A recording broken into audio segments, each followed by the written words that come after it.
it would also be a dream to come true if I can play one day for the Indonesia squad for the national team, and I hope I can help the team. And Inilah pemain keturunan yang eligible dinaturalisasi. Nomor 4 pernah jadi kapten timnas Belanda.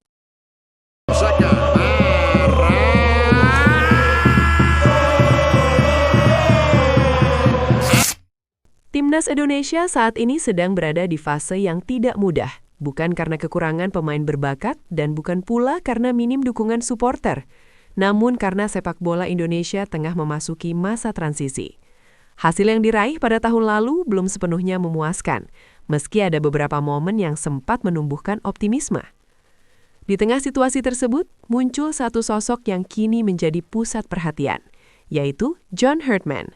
Pelatih berpengalaman ini tidak datang hanya untuk melanjutkan apa yang sudah ada, tetapi membawa misi besar untuk membangun ulang timnas Indonesia. Mulai dari filosofi bermain, mental bertanding, hingga arah pengembangan tim dalam jangka panjang.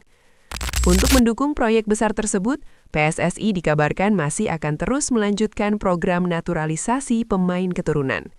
Langkah ini dinilai sebagai salah satu cara paling realistis untuk mempercepat peningkatan kualitas skuad, terutama di tengah persaingan yang semakin ketat di level Asia. Menariknya, setelah timnas Indonesia tampil cukup meyakinkan di ajang kualifikasi Piala Dunia, dampaknya mulai terasa. Atmosfer stadion yang selalu penuh, fanatisme supporter yang luar biasa, serta sorotan media yang semakin besar membuat nama Indonesia kini dipandang lebih serius di mata dunia. Kondisi ini perlahan menarik perhatian banyak pemain keturunan Indonesia yang sebelumnya hanya memantau dari kejauhan. Beberapa mulai menunjukkan ketertarikan secara terbuka, sebagian sudah menjalin komunikasi, dan tidak sedikit pula yang diam-diam mempertimbangkan untuk bergabung dengan skuad Garuda. Pada 2 video sebelumnya, kita telah membahas 8 pemain yang secara status masih eligible untuk membela timnas Indonesia. Namun ternyata daftar tersebut belum berakhir. Masih ada sejumlah nama lain dengan kualitas yang tidak bisa dianggap remeh. Mereka bukan sekedar pemain pelapis, melainkan sosok yang berpotensi langsung menambah kekuatan tim jika benar-benar bergabung. Dan pada video kali ini, Mimin akan membahas 4 pemain tambahan yang hingga saat ini masih berstatus eligible untuk membela timnas Indonesia. 4 nama ini mungkin belum terlalu sering dibicarakan, tetapi justru disitulah letak kejutannya. Siapa saja mereka, bermain di klub mana, serta seberapa besar peluang mereka mengenakan seragam Garuda? Mari kita bahas satu persatu.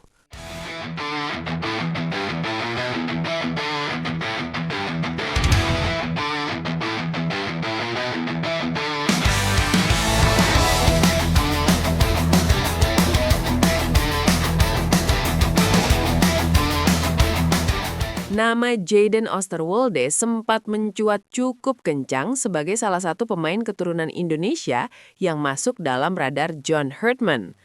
Bek kiri bernama lengkap Jayden Quinn Oosterwolde ini lahir di Zwolle, Belanda, 24 April 2001. Di usia 24 tahun, ia sudah mencicipi atmosfer sepak bola level atas Eropa dan bahkan disebut-sebut masuk dalam daftar pemain yang ingin didekati langsung oleh Herdman saat agenda kunjungannya ke Eropa dalam waktu dekat. Keinginan itu bukan tanpa alasan. John Herdman memang secara terbuka menyatakan ingin bertemu langsung dengan para pemain keturunan. Bukan sekedar melihat data di atas kertas, tetapi untuk menilai kesiapan mental, komitmen membela Indonesia, serta kualitas sebenarnya di dalam dan luar lapangan. Herdman ingin memastikan bahwa setiap pemain yang datang bukan hanya siap secara teknik, tetapi juga siap secara hati. Dan secara teknis, nama Jayden Oosterwolde termasuk yang paling menarik. Saat ini ia memperkuat Fenerbahce, salah satu klub besar di Turki. Dan yang lebih mencolok lagi, nilai pasarnya sudah menyentuh angka sekitar 278 miliar rupiah. Angka ini bukan sekedar nominal aja, tapi cerminan dari kualitas kompetisi tinggi yang selama ini ia jalani di Eropa. Di atas lapangan, Jayden dikenal sebagai bek curi modern, kuat dalam bertahan dan agresif. cepat ketika melakukan transisi, serta cukup nyaman membantu serangan. Ia bukan tipe bek yang hanya bertahan di belakang, tetapi juga aktif membuka ruang dan memberi opsi saat tim membangun serangan dari sisi sayap. Tipe pemain seperti ini jelas sangat dibutuhkan oleh timnas Indonesia, terutama untuk meningkatkan kualitas sektor belakang yang selama ini masih sering menjadi sorotan. Namun di tengah besarnya potensi tersebut, muncul satu kabar yang cukup melainkan karena faktor di luar lapangan. Jayden Osterwolde diketahui tengah terseret dalam kasus kekerasan yang terjadi usai pertandingan panas antara Fenerbahce melawan Galatasaray pada 19 Mei lalu. Situasi ini membuat kondisinya menjadi cukup rumit dan tentu berdampak pada rencana pendekatan dari pihak timnas Indonesia, setidaknya untuk sementara waktu. Terlepas dari semua itu, kita tentu berharap yang terbaik untuk Jayden. Semoga masalah yang ia hadapi bisa segera diselesaikan dengan baik, proses hukumnya berjalan jelas, dan karirnya tetap berada di jalur yang positif.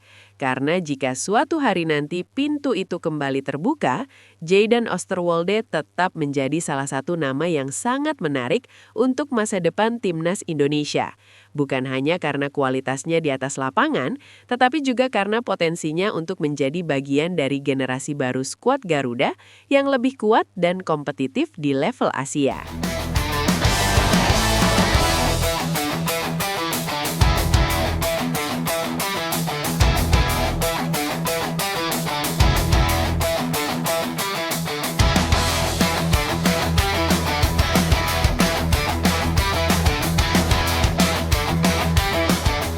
Nama Julian Urip belakangan ini santer digosipkan sebagai salah satu pemain keturunan Indonesia yang masuk radar PSSI untuk dinaturalisasi.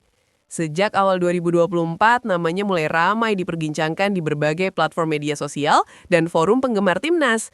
Bahkan disebut-sebut sebagai salah satu prospek paling menjanjikan dari generasi muda diaspora. Julian dikenal sebagai gelandang serang yang cukup gacor di level usia muda.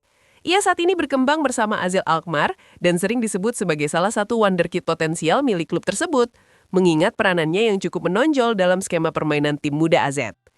Pemain kelahiran Alkmaar 26 Oktober 2006 ini memang memiliki rekam jejak yang cukup mentereng di usia yang masih sangat muda. Baik di level klub maupun internasional, Julian sudah terbiasa tampil di kompetisi dengan intensitas tinggi dan tekanan besar, sesuatu yang tidak mudah bagi pemain seusianya. Yang membuat spekulasi semakin panas, Julian sempat kedapatan mengikuti akun Instagram resmi PSSI. Meski terlihat sepele, bagi publik sepak bola Indonesia hal ini dianggap sebagai sinyal bahwa peluangnya untuk masuk proyek naturalisasi timnas Indonesia semakin terbuka, atau setidaknya menunjukkan bahwa ia tidak menutup pintu untuk kemungkinan tersebut. Dari sisi permainan, Julian dikenal sebagai gelandang serang dengan karakter modern. Ia memiliki kontrol bola yang baik, visi bermain yang matang untuk usianya, serta keberanian menusuk ke kotak penalti lawan. Selain itu, ia juga bisa dimainkan lebih ke dalam sebagai gelandang tengah, membuatnya menjadi opsi yang fleksibel secara taktik dan cocok dengan berbagai skema permainan. Tak hanya itu, Julian juga pernah mencicipi atmosfer tim nasional usia muda Belanda. Pengalaman ini menjadi nilai tambah besar karena menunjukkan bahwa ia sudah terbiasa dengan standar sepak bola Eropa sejak dini, baik dari segi tempo permainan, disiplin taktik, maupun tuntutan fisik. Tak heran jika banyak penggemar timnas Indonesia mulai terang-terangan berharap Julian mau bergabung dengan skuad Garuda. Di media sosial, dukungan terus mengalir, bahkan ada yang menyebutnya sebagai investasi jangka panjang untuk lini tengah timnas, mengingat usianya yang masih sangat muda dan ruang perkembangannya yang masih luas. Kini semua masih sebatas rumor dan sinyal-sinyal kecil. Belum ada pernyataan resmi, belum ada konfirmasi terbuka. Namun satu hal yang pasti, nama Julian Urip sudah terlanjur masuk radar publik dan akan terus dipantau perkembangannya. Tinggal menunggu waktu, apakah ia benar-benar akan menjadi bagian dari proyek besar timnas Indonesia atau justru tetap melanjutkan karirnya bersama Belanda dan memilih jalur yang berbeda?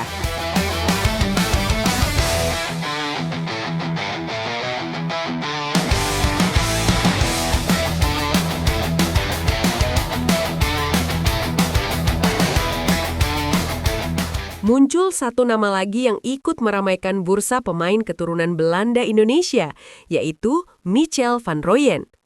Pemain ini disebut-sebut sebagai salah satu kandidat calon naturalisasi untuk timnas Indonesia. Michel merupakan mantan gelandang tim nasional junior Belanda yang kini berusia 25 tahun dan berposisi utama sebagai gelandang tengah. Memang jika dilihat sekilas, posisi ini sebenarnya sudah cukup padat di skuad Garuda. Kita sudah punya nama-nama seperti Ivar Jenner hingga Joey Pelupesi. Persaingan di sektor tengah pun bisa dibilang cukup ketat. Namun, Michel punya satu keunggulan yang membuatnya tetap menarik untuk dipertimbangkan. Ia adalah pemain serba bisa. Menurut data Transfermarkt, Michel mampu bermain di 3 posisi berbeda, gelandang tengah, bek kanan, dan juga sayap kanan. Fleksibilitas seperti ini jelas menjadi nilai tambah besar, terutama untuk pelatih yang menyukai pemain multifungsi dalam satu skuad, apalagi di turnamen padat yang menuntut rotasi cepat dan adaptasi taktik yang dinamis. Saat ini, Michel van Rooyen bermain bersama CD Manchego Ciudad Real, klub yang berlaga di kasta keempat kompetisi Spanyol. Sebelumnya, ia sempat merasakan atmosfer sepak bola Belanda bersama FC Utrecht, salah satu klub yang cukup dikenal dalam pengembangan pemain muda dan pembinaan talenta akademi. Pengalaman internasionalnya pun tidak bisa dianggap remeh. Michel pernah bermain bersama nama-nama besar seperti Matthijs de Ligt, Teun Koopmeiners, dan Danny de Wit ketika memperkuat timnas Belanda kelompok umur, tepatnya di level U19. Lingkungan kompetitif seperti itu tentu membentuk mental, disiplin, serta standar bermain yang tinggi sejak usia muda. Secara keseluruhan, ia telah mencatatkan 11 penampilan bersama tim nasional junior Belanda, dengan torehan 1 gol dan 1 assist. Catatan yang cukup solid untuk seorang pemain tengah, apalagi di level internasional usia muda yang sangat ketat. Dengan kombinasi pengalaman Eropa, kemampuan bermain di banyak posisi, serta usia yang masih produktif, Michel van Rooyen jelas bukan sekedar opsi cadangan. Jika proses naturalisasi benar-benar terwujud, ia bisa menjadi aset taktis penting bagi timnas Indonesia, terutama untuk menambah kedalaman skuad, fleksibilitas formasi, dan variasi strategi di lapangan. Dan sekali lagi, inilah yang membuat proyek naturalisasi timnas Indonesia semakin menarik untuk diikuti.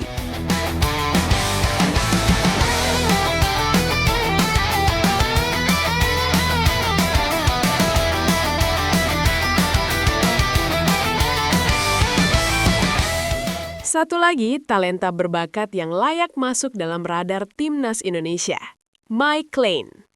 Pemain muda ini diketahui memiliki darah Indonesia dari garis sang ibu. Bahkan, nenek dari pihak ibunya dikabarkan lahir di Surabaya, Jawa Timur. Fakta ini membuat nama Mike Klein cukup sering muncul dalam diskusi para pengamat dan penggemar sepak bola tanah air sebagai salah satu pemain keturunan yang potensial untuk dinaturalisasi. Bukan tanpa alasan. Mike Klein bukan pemain sembarangan.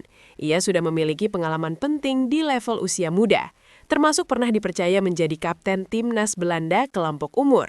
Sebuah indikator bahwa ia bukan hanya unggul secara teknik, tetapi juga memiliki karakter kepemimpinan, kedewasaan bermain, serta mental bertanding yang kuat di atas lapangan.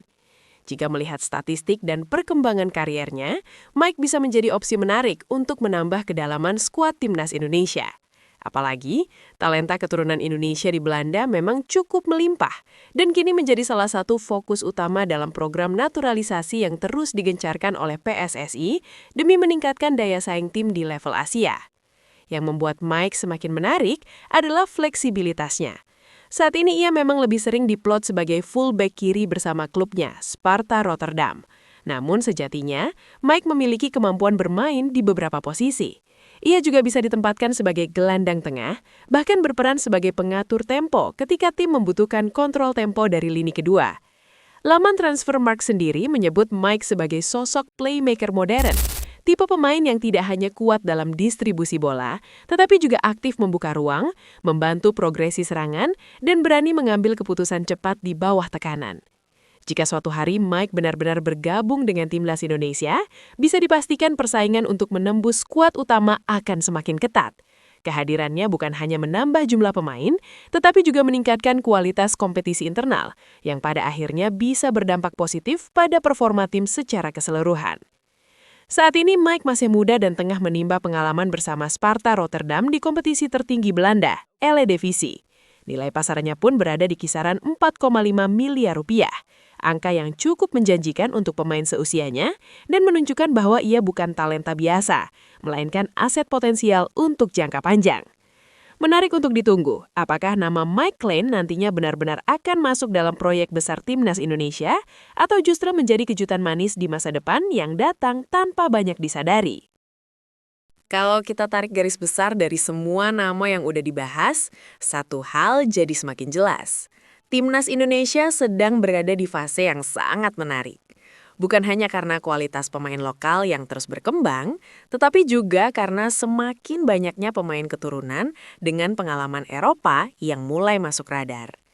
Kehadiran pemain-pemain seperti Jadon Oosterwolde, Mike Glenn, Julian Orip, hingga Michel van Rooyen bukan sekedar menambah jumlah skuad. Mereka membawa sesuatu yang jauh lebih penting, yaitu variasi. Variasi posisi, variasi gaya bermain, dan tentu saja variasi taktik yang bisa diterapkan oleh pelatih. Dengan stok pemain seperti ini, Timnas Indonesia tidak lagi harus terpaku pada satu skema. Ingin bermain cepat lewat sayap? Bisa. Ingin menguasai lini tengah dengan gelandang kreatif juga bisa. Butuh pemain bertahan yang kuat duel dan tenang mengalirkan bola, opsinya pun tersedia. Kedalaman skuad akan jauh lebih sehat, dan persaingan internal otomatis mendorong kualitas tim naik level. Dan inilah yang membuat proyek naturalisasi menjadi sangat menarik untuk diikuti.